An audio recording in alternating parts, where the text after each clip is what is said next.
Hey everyone, it's me Lord DRS. இன்னைக்கு நம்ம எதை பத்தி பார்க்க போனா GDN மூவி படத்தோட ரிவ்யூ கிடையாது.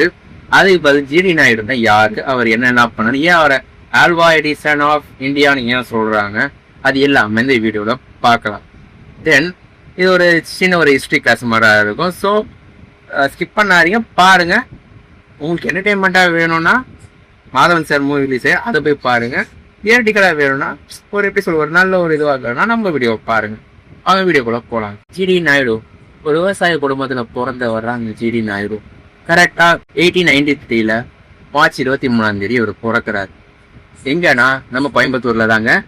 நம்ம கோயம்புத்தூர் மக்கள் தாங்க இவரும். இவர் வந்து பார்த்தா ரொம்ப படிப்பாளிலாம் கிடையாது. வெறும் 4th ஸ்டாண்டர்ட் வரும் பச்சியாரு. கேட்டா எனக்கு ஸ்கூல் போகலாம் பிடிக்கல, இந்த சிஸ்டம் எனக்கு பிடிக்கல. இவரும் அதே இதுதான், எனக்கு ப்ராக்டிகல் கிளாஸ் தான் வேணும்னு சொல்லி அவர் ஸ்கூல்ல ஏன்னா அப்புறம் அவங்க அப்பாவோட விவசாயத்துல இவரும் வந்து பங்கெடுத்து விவசாயமும் பண்றாரு. லேட்டரெல்லாம் வந்து பார்த்தா ஒரு பிரிட்டிஷ்காரன் பைக்கை பார்க்கறாருங்க. அந்த பைக்கை பார்த்தோன்னா அவர் ரொம்ப ஆசை ஆயிடுச்சு. எனக்கும் இந்த மாதிரி பைக் வேணும். இந்த பைக்கை பத்தி அவர் ரொம்ப ஆர்வமா காசெல்லாம் சேர்த்து வச்சு கரெக்டாக 20 வயசு அவர் பைக் வாங்குறாரு. இந்த பைக்கை வாங்கி அவர் பிரிச்சு மேய்றாரு. அங்கெல்லாம் அவர் ஈரையை கத்துக்கிறாரு. எப்படி அந்த பைக்கை வந்து ஒரு நட்டா தனித்தனியா டிஸ்மேண்டில் பண்ணி திரும்பி வந்து அசம்பிள் பண்றாரு. அந்த டேலண்ட் அவருக்கு எப்படி சொல்றாரு, அவரு அப்புறம் நானும் ஒரு இன்ஜினியரா அவர் ப்ரூவ் பண்றாரு. படிக்கல, எதுவுமே பண்ணல. அந்த ஆர்வம் தான் அவரை வந்து அது பண்ண விட்டு சொல்லப்போனா சூப்பர்ல. இந்த மாதிரி நம்மளும் சின்ன வயசுல வந்து பார்த்தா ரிமோட் பண்றதுக்காக அதை எடுத்து தான் மோட்டர் வச்சு எல்லாமே பண்ணிருக்கும். பட் இவரோட சாதனை வந்து ரொம்ப பெருசாயிடுச்சு. அப்புறம் அவருக்கு அவர் நம்பிக்கை, எனக்கு அப்போ இந்த டேலண்ட் இருக்கு, அப்போ நான் யூட்டிலைஸ் பண்ணுறது ஒன்றுன்னா தயாரிக்க ஆரம்பிச்சாரு.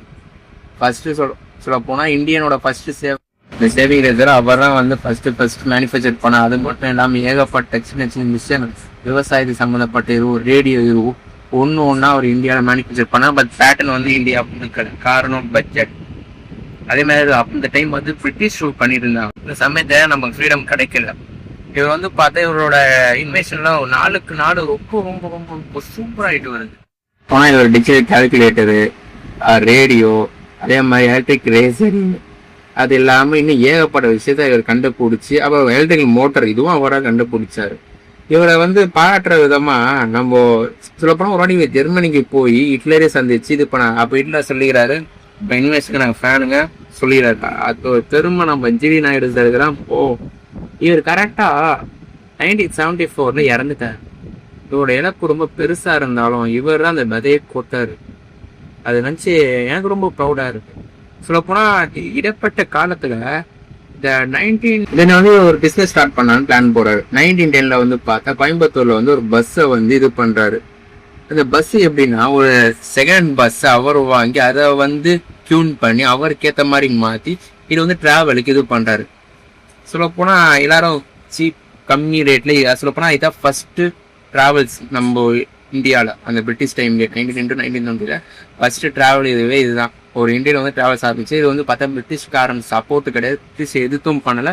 இவர் போக்குல வந்து இவர் ஒரு பிசினஸ் மேனா இது பண்றாரு. பிரிட்டிஷ்காரன் இருக்கும் போது எவ்வளோ கெட்ஸ் பார்த்தீங்களா நம்ம தலைவனுக்கு மாசுன்னு அப்போ ஒரு விஷயத்த ப்ரூவ் பண்ண ஆரம்பிச்சதோட போனா இதோட டிராபேக்கு அப்போ இருந்த இந்தியன் கவர்மெண்ட் ஒரு காரணம். ஏன்னா பேட்டர்ன் அவங்களுக்கே தெரியும். அந்த பேட்டர்ன் இது ஆனாராம் அது அந்த இன்வென்ஷன் எனக்கு சொந்தம் சொல்லி புரியும், ப்ரூவ் பண்ண முடியும். அந்த ப்ரூவ் பண்ற ஆப்ஷன் அவருக்கு இல்லாமலும் போயிடுச்சு.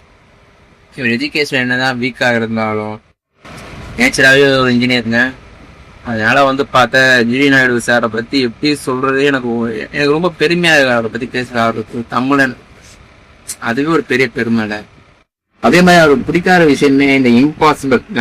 யாராலும் இம்பாசிபிள் என்னால முடியாது, அது யார் சொன்னாலும் ஒத்துக்க மாட்டார், ரொம்ப பிடிவாதக்காரு. அதே மாதிரி அந்த ஏஜென்சி சொன்னால அந்த பஸ் இது டிரான்ஸ்போர்ட் வச்சிருந்தாருல, அப்போ வந்து அவர் எம்ப்ளாயிஸ் கிட்ட ரொம்ப ஸ்ட்ரிக்டா இருப்பார். நீங்க பேசஞ்சர் ரெஸ்பெக்ட் கொடுக்கணும், டைமிங் இருக்கணும், பஞ்சுவாலிட்டியா அது கரெக்டா ஓனர் இப்படா இருக்கணும், ரொம்ப ஸ்ட்ரிக்டா இருக்கணும். இந்த மாதிரி எப்படி சொல்ற பஞ்சுவாலிட்டியா இருக்கணும், செல்ஃப் டிசிப்ளின் ரொம்பவே முக்கியம் எல்லாருக்குமே.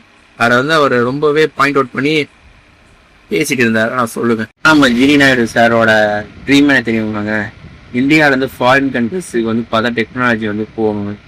அவரோட இது பார்த்தீங்களா, இப்போ கூட நம்ம இந்தியாவுக்காக நம்ம இந்தியா வந்து பார்த்தா இன்னைக்கலை இந்தியாரா இல்லாமவே இருக்கும் அவர் ஆசைப்பட்ட ஒரு மனுஷன். எனக்கு ரொம்ப பிடிச்சிக்கிறேங்க. எதுக்காக இந்த கதையை நீங்க முழுசா பார்க்கணும்னா நீங்க வந்து ஜிடிஎன் போய் பார்த்துருங்க. அந்த படத்தை நம்ம மாதன் சார் டைரக்ஷன்ல நல்லா இருப்பான். நம்ம ட்ரைலர் ஃபுல்லி சூப்பர் கிரேட். இன்னும் படம் பார்க்கல, நான் படம் பார்த்தா நம்ம சொல்ற அவரோட ரிவ்யூ. பட் இதான் ஜிடி நாயுடுவோட story. Written by himself, director by me. Bye bye guys. இதே மாதிரி வேற ஒரு சூப்பரான பர்சனாலிட்டி பற்றி தெரிஞ்சுக்கணும்னா தயவு செய்து கமெண்ட் பண்ணுங்க, நான் உங்களுக்கு இது பண்றேன். நம்ம யூடியூபை சப்ஸ்கிரைப் பண்ணுங்க. மறக்காம வேற ஒரு வீடியோ பார்க்கலாம். இப்படிக்கு உங்களை வெற்றுவது உங்களின் நான் லார்ட் லீ ஆர் எக்ஸ்.